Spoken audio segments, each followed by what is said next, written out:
মির্জা কাঠালিয়া রাজাপুর ভিসিতে রাজনৈতিক অঙ্গনে বড় সড়ো চমক। একই সঙ্গে মোট 17 জন ভোটার সিপিএম ও বিজেপি ছেড়ে যোগ দিলেন তিপ্রামথাতে।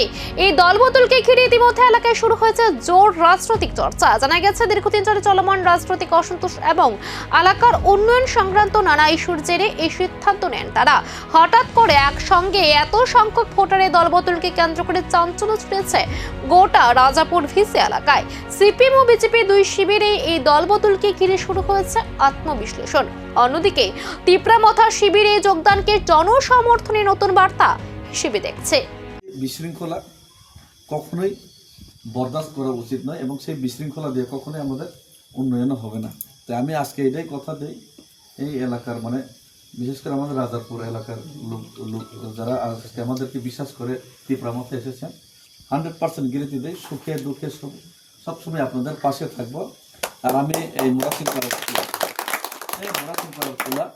মোরাসিংপাড়ার পোলা কার পোলা এটাও আপনারা জানেন, কার বাড়ির ছেলে এটা আপনারা সবাই জানেন মনে হয়।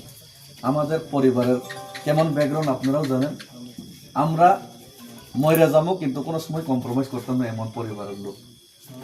সিপিএম করে যদি কেউ যদি শহীদ পরিবার হয়, আমরা পরিবারের লোক হয়ে আসলো বিচ্ছন্দের পদ্ধতি। তো সুতরাং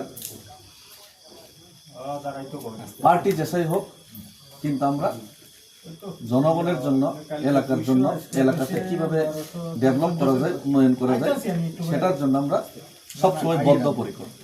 তো এটাই বলবো, এর বাইরে আমি কিছু বলবো না। এটাই বলবো, আপনারা আপনাদের সহযোগিতায় আরো এই আশেপাশে যারা আছে ওনাদেরকে বুঝান।